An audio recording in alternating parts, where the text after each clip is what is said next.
I just want to take a moment to thank all of those who have kindly donated to TLDR News. We've had a Patreon for a while now, and those backers have really helped our growth. But recently, some people asked if they could give one-off donations. Of course, we said yes. Who'd say no to an offer like that? These people have kindly donated without any perks or rewards, so I just wanted to say a quick thanks. If you want to support us either monthly through Patreon or directly through PayPal, then the links are in the description. Last night, Parliament held yet more votes on Brexit. Yeah, I know, this is like our 1000th video on Brexit votes, but Parliament just really loves holding them at the moment. Quick recap, last Monday, MPs voted to give themselves control over Parliament's schedule, a super unusual and constitutionally significant move. This meant that last Wednesday, MPs were able to schedule whatever votes and debates they wanted. Firstly, they played the classic infinite wishes trick. What do you want to do with your one day in Parliament? Ask for more days in Parliament. So MPs used their time on Wednesday to give themselves another day of control on Monday, yesterday. On top of that, they held a series of indicative votes. 16 potential Brexit solutions were suggested, and the Speaker narrowed this down to 8. A total of 0 of them received majority support in the House. The votes made it pretty clear that some of the options were very unpopular with MPs. Some were actually even more unpopular than May's deal. None of them got majority support, but a couple did come close. That's why they held a second round of indicative votes yesterday. In fact, just before the indicative votes, there was a business motion in the House like last time, which scheduled parliamentary time on Wednesday for another round of indicative votes. It passed with 322 votes to 277. Looks like the genie's coming out to give MPs yet more wishes. Anyway, the idea behind this second round of indicative votes was that with some of the options off the table, and the deadline even closer, MPs might be more flexible and back more options than they did before. Therefore, people are hoping that some of the proposals might pass this time round. 8 motions were tabled yesterday, motions A through H. The Speaker selected 4 of those to be voted on, motions C, D, E and G. Before we discuss those motions and the results of the vote, let's take a moment to look at the ones the Speaker rejected. Even though they weren't voted on, it's useful to know what MPs are proposing, and what the Speaker didn't allow to the vote. Motion A was one of 2 motions tabled by John Barron, with the support of Conservative backbenchers. However, neither of them made it to the vote. It aimed to have the UK leave the EU on May 22nd, the longest extension the EU have offered, following the terms of May's withdrawal agreement. However, they don't want to accept all of May's deal as is. Does anyone, let's be honest. They want May's deal to be amended to remove the backstop, allowing the entirety of the UK to leave on the 22nd. Motion B was also tabled by John Barron. This motion was actually voted on last week, and proposes leaving the EU without a deal on April 12th, if the House of Commons cannot agree to the withdrawal agreement. The first time this deal made it to the House, it wasn't exactly successful, with 400 MPs voting against it and only 160 in favour. Motion F wasn't tabled last week, but it was proposed by the former Conservative Attorney General Dominic Grieve and Labour MP Graham Jones. It states that if the House of Commons isn't able to reach a deal with the EU and a no deal becomes inevitable, instead of exiting without a deal, the UK should seek to hold a second referendum. Motion H was comprehensively rejected last week. It calls for the UK to maintain its European Free Trade Area and European Economic Area membership without a customs union within the EU. It was rejected 337 votes to 64, one of the least popular motions last week. So now let's look at what was actually put to the House, and how MPs voted on the motions. The vote itself was actually delayed by 15 minutes or so, thanks to some nearly naked environmental protesters. I'm not entirely sure if we're allowed to show the footage, but nonetheless it's worth mentioning, as you can get a real sense of how completely out of control Parliament is at the moment. Motion C has been to the House of Commons before. It calls for the UK to enter into a permanent customs union with the EU in any Brexit deal. Last week, MPs were pretty torn on this, with 271 voting against and 265 voting in favour.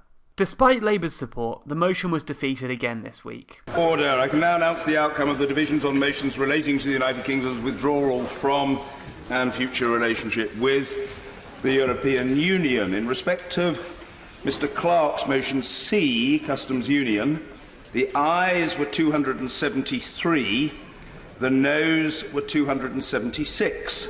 So the noes have it. That's 276 votes to 273. A tiny margin of just 3 votes.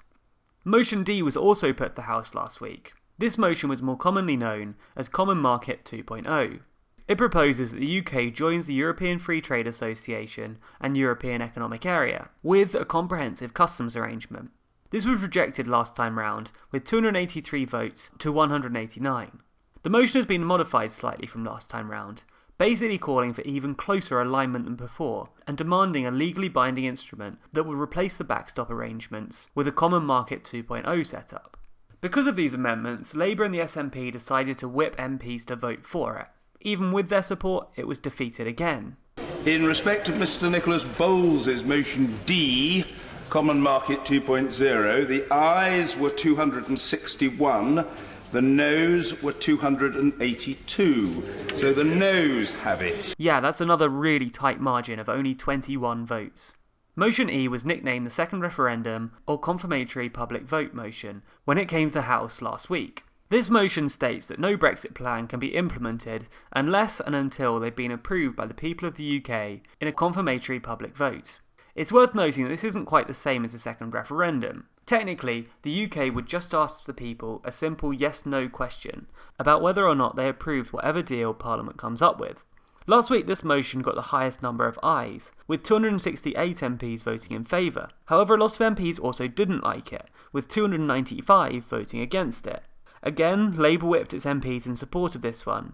In respect of Mr Peter Kyle's motion E, confirmatory public vote, the ayes were 280, the noes were 292. So the noes have it. Finally, there was motion G. This motion seeks to revoke Article 50 if necessary, and didn't succeed last week. In the event of a no deal, this motion would see the government holding a vote 2 days before the scheduled date of departure, asking Parliament if they approved of no deal. If Parliament did not approve, this motion would require the government to revoke Article 50. This one wasn't supported by any major party, and as such, it was not surprising that it was defeated. In respect of Joanna Cherry's motion G, parliamentary supremacy, the ayes were 191, the noes were 292. So the noes have it. This is a substantially larger margin, with a gap of 101 votes. Points of order. Yes, the Secretary of State. Point of order, Secretary of State, Mr Stephen Barclay. This is now the second time the House has considered a wide variety of options for a way forward. It has once again failed to find a clear majority for any of the options. And yet the result of the House's decision on Friday not to endorse the withdrawal agreement means that the default legal position is that the UK will leave the EU in just 11 days' time. To secure any further extension, the government will have to put forward a credible proposition to the EU as to what we will do with that extra time. This House has continuously rejected leaving without a deal, just as it has rejected not leaving at all. Therefore, the only option is to find a way through which allows the UK to leave with a deal.